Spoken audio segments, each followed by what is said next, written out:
কান দিয়ে নিয়ে আব্দুল কয়্যুমকে বললাম, তোমার ক্ষমতা নাই আজকে স্টেজের মধ্যে ওয়াজ করবা, তুমি নারায়ণের আঘাত দিয়েছ, এই কারণে তুমি আগে স্টেজে ওয়াজ করতে পারবে না। নারায়ণ আমরা বলি এবং বলবো, কুরআন হাদিসে আছে, তোমাকে আজকে ওয়াজ করতে দিব না। এখানে মধ্যে সবার মধ্যে একটা বিশৃঙ্খল সৃষ্টি হইল। আব্দুল কয়্যুম নামিয়া গেলেন। আমি বললাম, তোমার জন্য ওয়াজ করা হারাম, তুমি নারায়ণ ইয়া রাসূলুল্লাহ নিষেধ করেছ, তোমার জন্য আজকে স্টেজে ওয়াজ করা হারাম, তোমাকে দিব না।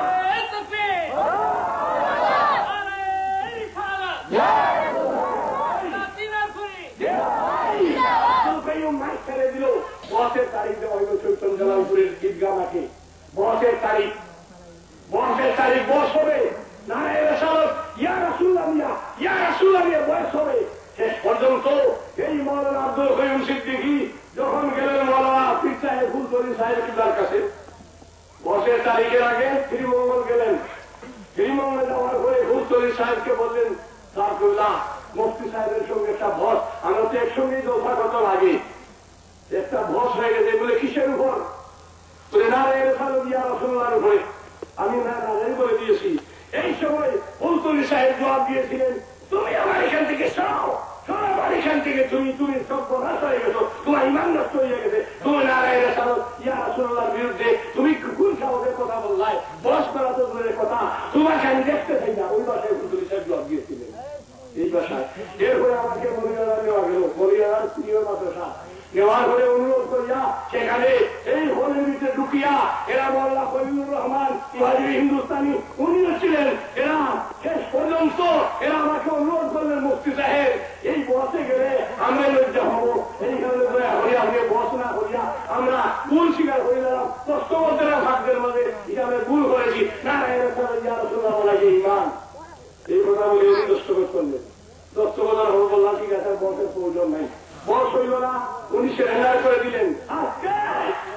আজকে ওই ফুলতলী সাহেবের কেসের মধ্যে আমি শুনলাম, কোথায় তোমরা পেয়েছ নারায়ণ ইয়া রাসূলুল্লাহ, এটা নাউযুবিল্লাহ সুবহানাহু নাউযুবিল কথা উনি বলাইছেন।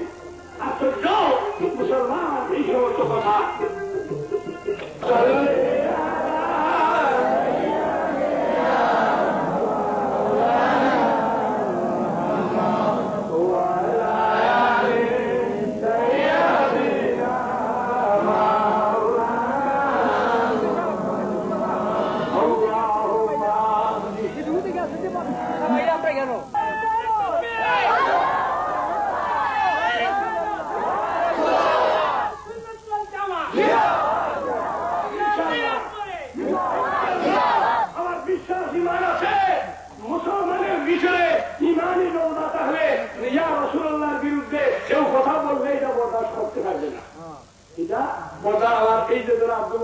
বলছেন যে এটা ইয়া রাসূলুল্লাহ বলতে কেউ বাধা দিলে ইনশাআল্লাহ আমরা এটা মানবো না, আমরা ইয়া রাসূলুল্লাহ বলতে থাকবো ইনশাআল্লাহ। এই যে আমাদের কথা, নারায়ণ সালাত ইয়া রাসূলুল্লাহ বললে যদি কেউ বাধা দেয় তাহলে আমরা সেই বাধা মানবো না। মানবো না কি?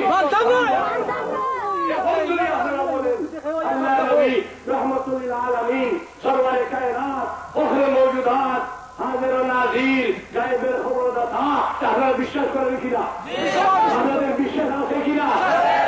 নবী আপনার মানে এই আজকে তালুকদার বাড়ির এই মাঠের মধ্যে এই মিলাদুন নবী এই সুন্নি কনফারেন্সে আমরা ওয়াজ করে দিয়েছি, আমরা হাত তোলা দিয়েছি।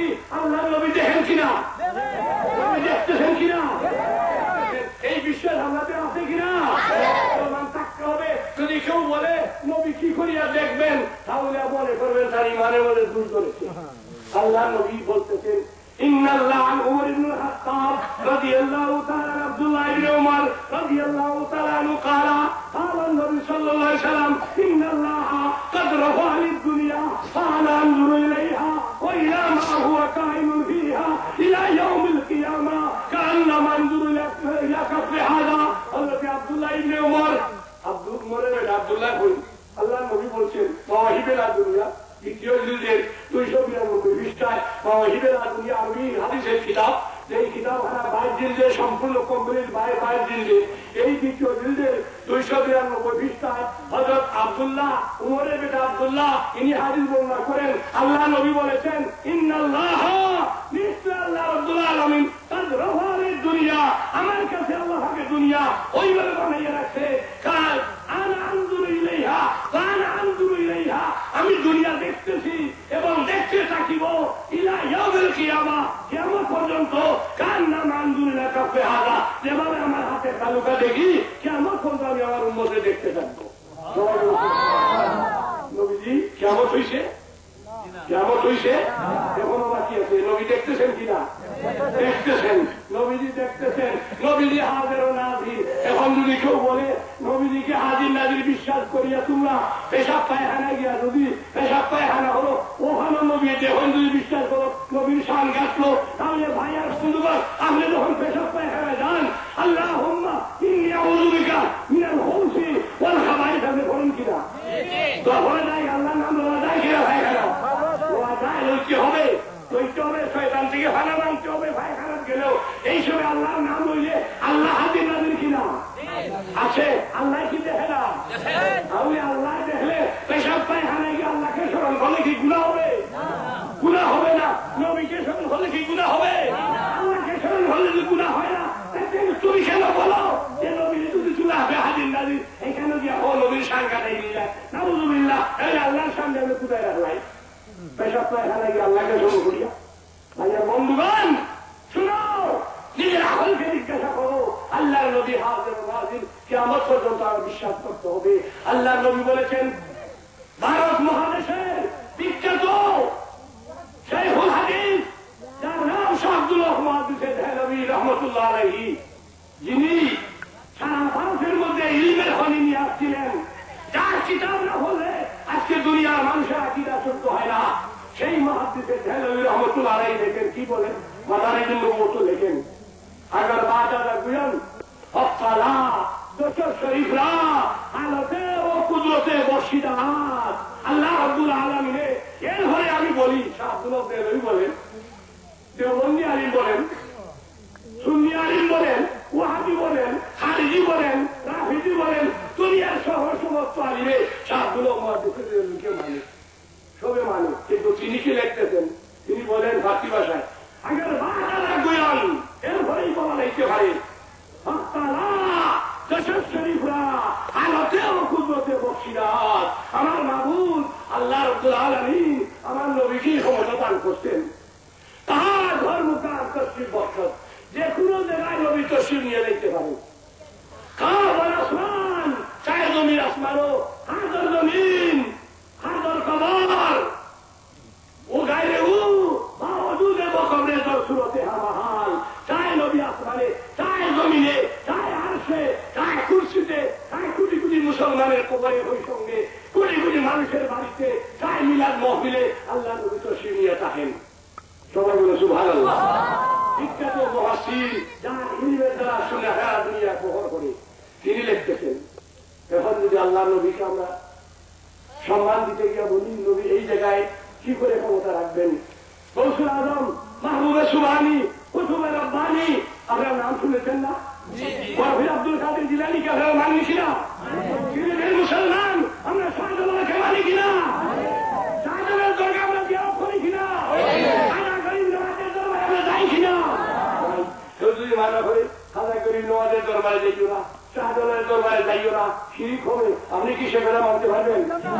মানবেন না, ইনশাআল্লাহ মানবেন না। মুসলমান আমরা যাই, যাইতেছি, আমরা গৌসে পাকের দরবারে যাই, আমরা ইমাম আজম আবু হানিফার দরবারে যাই, বাগদাদে যাই, আমরা ইমাম আজম আবু হানিফার দরবারে যাই, আমরা শাফির দরবারে যাই, আমরা মদিনায় যাই, আমরা মুসার দরবারে যাই, আমরা আসহাবে কাফের দরবারে যাই। আমি নিজে আসহাবে কাফের নাম শুনছেন না আপনারা? আসহাবে কাফ 7 জন মানুষ কুত্তা লইয়া এরা দেশ থেকে বাড়িয়ে গেছিল। এই কুত্তায় তারা লোকসান ছিল, এই কুকুরে তারা মারার পরেও কুকুরের দোকান খুলিয়া গেল।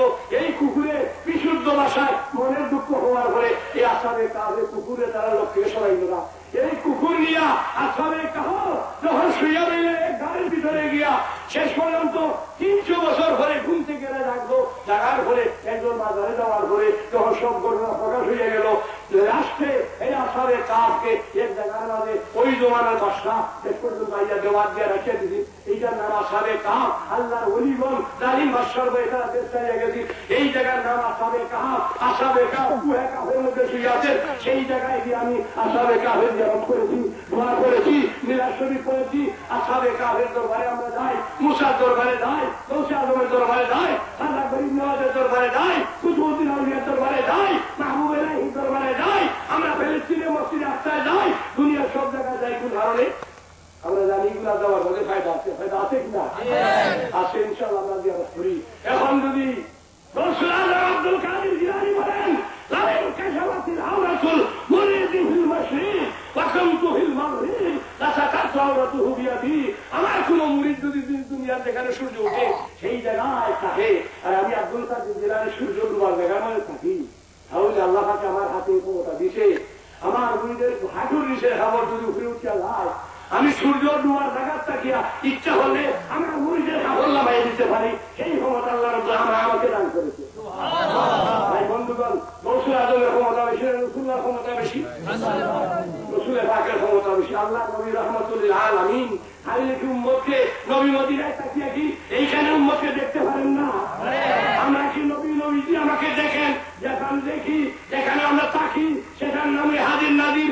আল্লাহ কুরআন কারীমের মধ্যে হাজির নাজিরের ঘটনাকে আল্লাহ সারা কুরআনের মধ্যে ব্যক্ত করেছেন। আল্লাহ বলে, ইয়া আইয়ুহান নবিয়্যু, হে গায়বের খবরদাতা। নবী শব্দ আরবি না বাংলা? আরবি। নবী কইল গায়বের সংবাদদাতা। নবী সংবাদ যা দিয়েছেন এগুলা গায়ব না হাজির?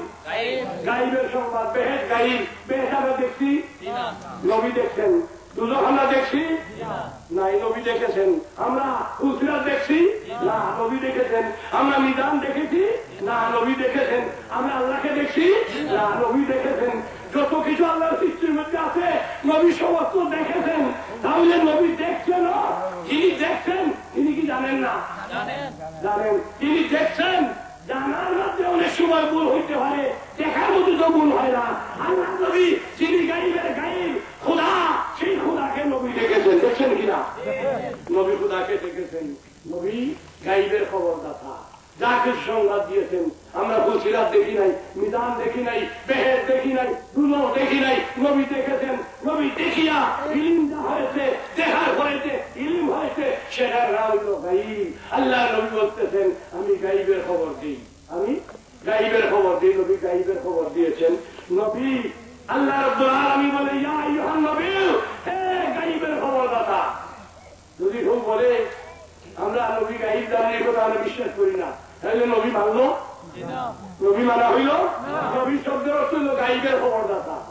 নবী শব্দ হে যদি বলে আল্লাহ জানাই দিচ্ছেন, তাইলে গায়ব কই বলবে? আপনি কি জিজ্ঞাসা করলে বলবে আল্লাহ যখন জানাই দিচ্ছেন, তাহলে আর গায়ব কোথায় গেল? নবী গায়বের খবর কই দিবেন? আল্লাহ জানাইছেন, তাই নবী বলতেছেন। এখন আমি নবীকে যখন জানাইছেন, নবী হইলেন গায়বের খবরদাতা। আমরা গায়বের খবর আমরা জানাইন নাই, আল্লাহকে নবীকে জানাইছেন, নবী উম্মতকে খবর দেন, সেটা হলো গায়বের খবর। সেইখানে নবীকে আমরা বলি গায়বের খবরদাতা। আল্লাহ বলে, ইয়া আইয়ুহান নবিয়্যু, হে গায়বের খবরদাতা, ইন্না আরসালনাকা শাহিদা, নিশ্চয় আপনাকে হাজির নাজির বানাইয়া প্রেরণ করা হয়েছে।